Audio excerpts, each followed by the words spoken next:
I'm what you call a deaf interpreter. That's the title that I go by, a deaf interpreter. All right? Well, my name is David Cowan, and I live in Atlanta, and I have since 1998. If a person has a certificate or is a certified deaf interpreter, we'll call them a CDI, but I'm a deaf interpreter. And I've been an interpreter for over 36 years now. Gosh, don't count.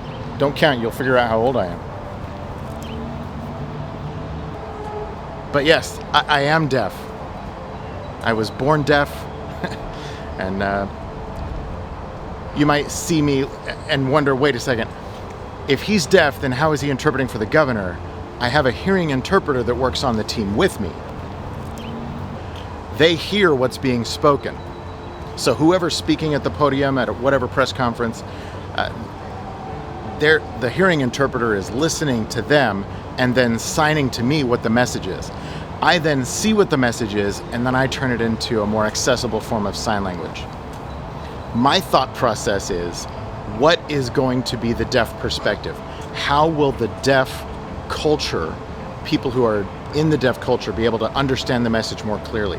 So when I see what my hearing interpreter signs to me, I'm thinking, how can I make this accessible to the deaf? And that's what I produce in my sign language. So it's a little bit different than if a hearing interpreter were standing up there just interpreting it directly. So let me explain about the expressions.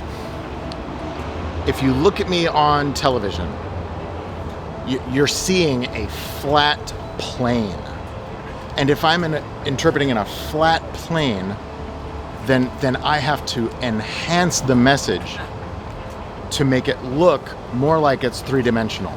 Because sign language is a visual language, and we're used to being able to communicate in all three dimensions of space. Working in just like single or two-dimensional, it makes the eyes have to work harder to understand the message.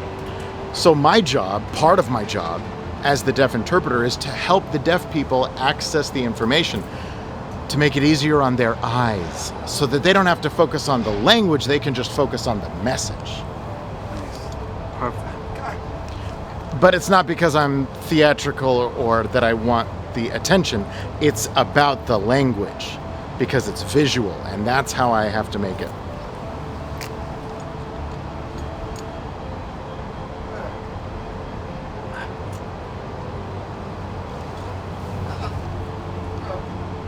This helps the deaf community quite a bit, actually. Okay, so as an example, captions are great. I'm not here to say anything negative about captions. Captioning is great, but unfortunately, the captions are still in the English language. And the native language of the deaf is American Sign Language. It's not English. So I'm signing American Sign Language, or ASL for short. And ASL does not follow the English grammatical word order rules. It's kind of like the difference between English and Spanish. In Spanish, you don't follow the English word structure. Things get mixed all around, so that if you were to say it in English, it would sound very differently. A lot of people think that I'm just taking English and turning it into a visual expression. That's a huge misunderstanding. What I'm signing is ASL, and it has a much faster receptivity than any other language, because it's visual, because it's expressive. It's so much easier to understand for the deaf than reading English. So if they're reading English, they're having to constantly translate the English captions into something that can be comprehended. But that's not the job of the average citizen to do that work. That's our job as interpreters, to make this information accessible to them so that they're not focused on the language, they're focused on the message.